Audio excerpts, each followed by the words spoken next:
Hello everyone, welcome to the next lecture in the topic of converting radiance to reflectance quantities. In the last class we discussed about image formation process, how a digital image is formed and what is actually stored in the digital image, what is the relationship between the energy that came in at the sensor and the digital number stored in the image, and how to convert it from radiance to dn and dn to radiance we saw in the last class. In this class what we are going to do is how to further convert the radiance recorded into surface reflectance. That is what we are going to see in this particular lecture. So, just as a recap, this was the equation we saw at the end of last lecture, that is how to convert the dn stored in the image into the radiance recorded at the sensor. So, for like a remote sensing sensor, essentially it is the radiance recorded at the top of atmosphere. We always denote it with symbol or abbreviation TOA, because whatever the energy that came in or went out, it has an influence of the atmosphere, and whatever is recorded by the sensor always has effect of atmosphere, and that is why we call it as radiance TOA, or we always talk it in terms of TOA. So, how to get TOA radiance to reflectance? First of all, why do we need reflectance? Basically because that is the property we are interested upon. We are in shortwave wavelengths, that is less than 3 micrometer wavelengths, we are interested in recording the reflectance property of object. By using the reflectance of the object recorded within these bands, we will be able to understand the object, its behavior, its properties, etc., and hence we are interested in retrieving the reflectance. How to do it? That is what we are going to see now. So, here in this slide, first we are going to calculate what is known as TOA reflectance. What is TOA reflectance? Reflectance recorded at the top of atmosphere, that is reflectance obtained without any atmospheric correction. This is what is meant by reflectance TOA, rho TOA. Rho is the symbol used to denote reflectance, TOA is top of atmosphere. So, top of the atmosphere reflectance means reflectance without doing any atmospheric correction. How to relate it? So, reflectance, we will just go back to the basics. So, reflectance is defined as irradiance, or sorry, the radiant flux density that got reflected divided by the radiant flux density that irradiated the surface, right. This was the definition of reflectance that we saw earlier. What is the irradiance that illuminated the surface? That will be in the denominator. What is the irradiance that actually left the surface after reflection? That will be in the numerator. Divide them both, we will get the reflectance of the object within the hemisphere in which we are working. We are going to do the exact same step here. We are going to calculate the two terms in the numerator and denominator, divide them one by the other to get the top of atmosphere reflectance. First we will calculate what is on the denominator, that is the energy, radiant flux density on the surface. So, first thing, in the short wave wavelengths lambda less than 3 micrometers, typically sun is the primary source, and in the previous lectures I told you that for each wavelength band, say 0.4 to 0.5, 0.9 to 1.1, like this in different wave band, we will be able to calculate what will be the energy from the sun that reaches the top of atmosphere. We will be able to calculate. In one of the previous lectures I explained you how to do it, and also we saw there will be some sort of like transmissivity effect of the sun radiation coming in and so on. Lot of atmospheric effects I explained in detail when discussing about the radiance reaching the sensor. Now, this is our first step like of getting reflectance. We omit all sort of atmospheric effects. We assume atmosphere is not there, then what will be the reflectance, that is what we are going to calculate now. In the coming slides I will explain how to take care of atmospheric effects. So, first we will be able to know what will be the energy that was emitted by sun. We call it as E sun in this particular slide. So, radiant flux density that was emitted by sun which reached the earth's surface. We calculated a value of 1368 watt per meter square, that is for the entire bandwidth, like entire electromagnetic spectrum from 0 to lambda, sorry 0 to infinity wavelengths, 1368 watt per meter square, which we called as solar constant. But this number will vary with the bands which we are working on. We know that the peak energy from the sun comes in around like 0.55 micrometers, around like the green band. So, if you calculate the E sun around the green band, it will be much higher in the order of say 1700 or 1800 watts per meter square. So, the E sun values or the irradiance from the sun values will vary with the wavelength you are working on.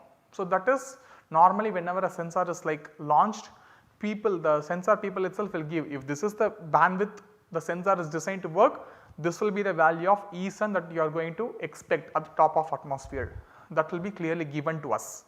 So, E sun actually will be given to us a priori. If this is the bandwidth of sensor, at that particular band this will be the irradiance from the sun, that will be known to us, or most of the sensor manufacturers, say NASA will publish it for own satellites, ISRO also will have record of what is the E sun for its sensors, it is known to us. If we know E sun value, that is at the top of atmosphere, then if we neglect atmospheric effects as the first step, then we can assume whatever the value there comes in and fall on the surface, as simple as that. But remember one thing, the irradiance from the sun is calculated assuming average distance between earth and the sun, that is that 1.5 into 10 power 11 meters which we used in all our numerical problems is essentially the average value overall within a year. This is the average value of distance between earth and the sun, but every day this will change because earth and sun, like earth is rotating in an elliptical orbit around the sun. So, the distance between earth and the sun is going to change continuously. So, the energy what we calculated for the average distance is not going to be the same every day, it is going to vary with the day in which you are. With varying months or varying days, the position of earth and the distance between earth and sun is going to change continuously. So, we need to correct for this varying distance factors. Okay. So, that is why if you look at the equation, this d square term is there. Essentially it is E sun is equal to E naught by d square, where E naught is the one that is actually calculated, or let us say I say E sun here and E corrected here. So, E corrected is equal to E sun by d square, where E sun is the value given for that particular band assuming an average distance, and divided by d square, where d is the actual distance. So, the average distance we call it as 1 astronomical unit, that 1.5 into 10 to the power 11 meters, that we call 1 astronomical unit, the average distance. So, if this number, let us say the same 1368 watt, we will take it.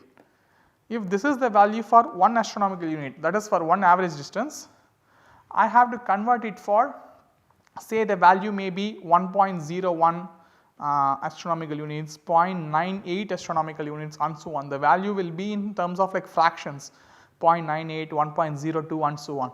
If the distance is more than this average value, the denominator will be greater than 1. If the actual distance between earth and sun is less than this average value, denominator will be less than 1. So, this d square term is actually to correct this. Essentially this will be in the denominator, but instead of writing it in denominator here, we have written it here. So, this d square term is to correct for the varying distance between earth and sun. So, then LSAT, this also we know, because from DN we know how to calculate radiance recorded as a sensor. We are now ready to calculate it, we calculated and kept it ready. For a surface, for a Lambertian surface, we know E is equal to L pi. So, L is what we have recorded in the sensor. In order to convert it into E, we are multiplying with pi. So, this is the L sat into pi is the actual numerator term, E reflected. So, this E sun by d square is the energy that reached the earth surface by sun, and cos theta s is to correct for the sun's zenith angle, like sun's illumination geometry. If you assume a horizontal surface, the normal to it will be the zenith, the vertical, what angle made by sun with respect to that zenith. Like yesterday in previous classes in some derivations, I introduced you to this cos theta term, why it is coming. It is just to account for the variation in sun's geometry. It is not lying exactly overhead, it is coming in at an angle in order to correct for it, I already told you. So, the energy that came in from sun is actually E sun by d square cos theta, where theta s is the solar zenith angle, and the irradiance from the surface that is reflected is L sat into pi. So, if you do this, we will actually be calculating what is the surface reflectance recorded at the sensor without doing any atmospheric correction or neglecting the effects of atmosphere. So, in order to convert the radiance recorded at the sensor into top of atmosphere surface reflectance, the formula is L sat into pi divided by E sun by d square into cos theta s. That is it, a very simple equation. However, we know atmosphere is there, atmosphere will influence this radiation. So, we are essentially have to correct for this effect of atmosphere. How to do it? Before going on to this, I will just tell you why first of all we need this TOA reflectance. Can't we just, anyway TOA reflectance is not corrected for atmospheric effect. So, why do we need to compute it? We need to compute it because it corrects for the solar illumination geometry, that is the radiance reaching the sensor has effect of solar illumination, atmosphere and topographic effect, all these effects, that is what is the variation in sun's geometry, what is the variation in surface topography, whether the surface is flat, surface is like a mountain, ridges, valleys, etc. What is the variation in atmospheric effect, and also what is the variation in sensor's viewing angle. All these things is going to change the radiance recorded at the sensor. So, in the TOA reflectance, actually the radiance when we divide it by E sun by d square into cos theta s, we are effectively removing the effect of solar radiation. Based on amount of solar radiation, the radiance is going to vary. Higher incoming radiation, higher will be the radiance recorded. So, the radiance based on the day of year, the energy from the sun will vary because of the seasonal effects, and we are actually correcting it. So, one of the effect which affects the radiance is corrected now even without doing the atmospheric correction. So, that is why it is better to do radiance to reflectance correction or reflectance conversion even we do not have any atmospheric information. At least one of the effect we are removing from the radiance recorded by the sensor. Okay. Now, we proceed on. One effect we removed, the effect of solar illumination, the effect of incoming solar radiation we have removed. We have converted it into TOA reflectance. Actually, we need surface reflectance, that is after correcting for atmospheric effects. How to do this? Here also we assume the sensor is viewing from nadir when we do our corrections. So, here in this particular slide, this is from the previous lectures what I explained. So, the radiance recorded by the sensor has a direct signal component, surface reflected diffuse skylight component, surface reflected diffuse skylight and a path radiance. So, if you look at this particular figure, the LSAT recorded at the sensor has several components. So, This is actually the surface reflectance term. We now want to get this term and remove all these effects. So, our aim is to remove all these effects. This equation we derived in one of the previous classes. So, we are going to take this equation, work it in a reverse fashion to get reflectance, and that is actually given here in this particular slide. So, the surface reflectance is actually is equal to pi times L sat minus L path, where this is the path radiance, that is what is sent to the sky directly from the atmosphere, the diffuse skylight directly reaching the sensor. This term E sun by d square cos theta s, this is actually the solar radiation reaching the surface, and this tau s is the transmissivity between the sun and the earth surface in order to correct for atmospheric absorption and scattering effects. Like yesterday I told you when I derived that formula in previous classes that transmissivity can be 70%, 0.7, 0.8 and so on. What is the transmissivity of the atmosphere between sun and earth?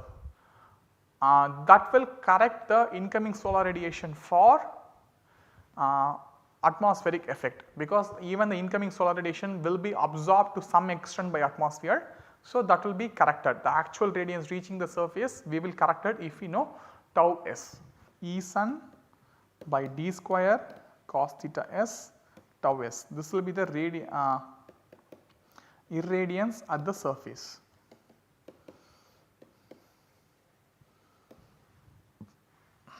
Plus E down term is there. This E down is to account for, or I write this as direct irradiance. E down is the diffuse skylight component that reach the surface.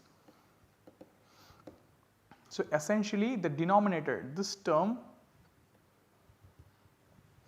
will tell us the total irradiance recorded by any surface on the ground, including the effect of atmosphere. So, the tau s is atmospheric transmissivity, how much fraction of sunlight is being allowed inside, and this E down is the diffuse skylight component that reached the terrain. So, this is the total irradiance that is there on the denominator.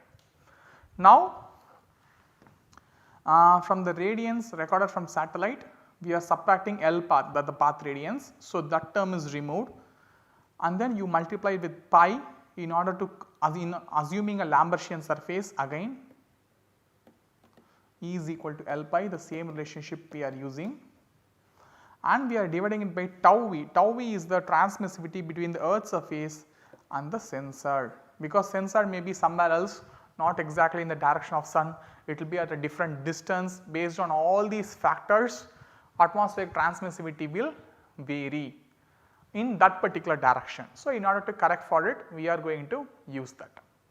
So, essentially if we use the equation given in this particular slide, we will be able to correct for the effects of atmosphere, but we should know what is the path radiance, we should know the transmissivities in both the directions from sun to earth and earth to sensor, and then we should also know what is the downwelling diffuse skylight that actually irradiated the surface. If we know all these quantities, we will be able to correct the radiance recorded at the sensor for atmospheric effects.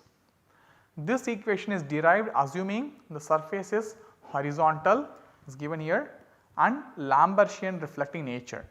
Here I am assuming surface is horizontal and Lambertian. If the surface is not horizontal, we need to do what is known as a topographic correction, which I will explain later. Okay. So, this equation essentially given in the slide will help us to convert the radiance recorded at the sensor to surface reflectance, which is of our real interest. Okay. We said we need to know L path, tau s, tau v, E down. If we have it, it is easy to correct, but how to get those values? Getting those values, substituting them in this equation, getting surface reflectance is essentially known as the process of atmospheric correction, correcting for the effects of atmosphere. How to get these values? Ideally, what we should do is at the time of satellite overpass, most of the satellite has like a fixed time of overpass over a region. At the time of satellite overpass, we should send or we should measure atmospheric variables in the entire column above the land surface. That is, we should measure temperature, pressure, humidity, that is the water vapor content, CO2 content, etc., etc. All these parameters we have to measure in the entire atmospheric column above our study area. Feed those values into what is known as a radiated transfer model, RTMs. The RTMs will essentially use these measured atmospheric variables and try to model, if this is the atmospheric variables, how the radiation would have been affected by the atmosphere. RTMs has the capacity to simulate the radiation provided the atmosphere is known to it. So, the RTM will model it and that will give these variables L path, tau s, tau v and E down as outputs. Once we get it, it is a direct easy way to correct it. This is the ideal way of doing atmospheric correction, that is how we should do. But normally we will not be having atmospheric data at the time of satellite overpass, unless it is like a proper research is going on. People have planned everything meticulously. For various applications we will not be having this atmospheric informations.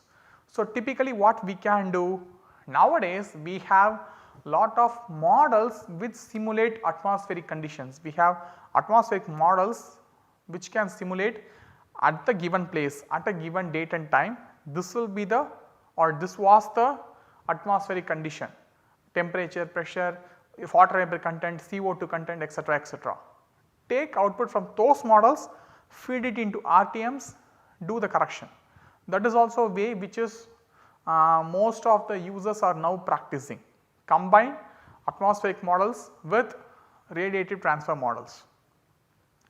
As a normal user, say I do not have anything at me, I do not have the computation resource like RTMs, atmospheric models, they are all free nowadays, like atmospheric data is now available to us. RTMs also nowadays, open source RTMs are available, but still if I want to use, I do not have any computation resource to do it. What can I still do? I have an image already with me, I want to do some sort of atmospheric correction. Then we can use what is known as an image based atmospheric correction. So, that is the most possible and simplest way we can use if we do not have any other information about atmosphere or we do not have access to radiative transfer models. So, these are different ways in which we can correct for the effect of atmosphere.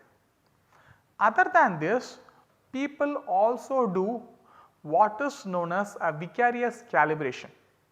Vicarious calibration means, like I told you that even before a sensor is launched, the calibration or the conversion factor between radiance to dN will be known, will be fixed, but that will not remain constant. As time progresses, due to various effects in space, the calibration constants will vary.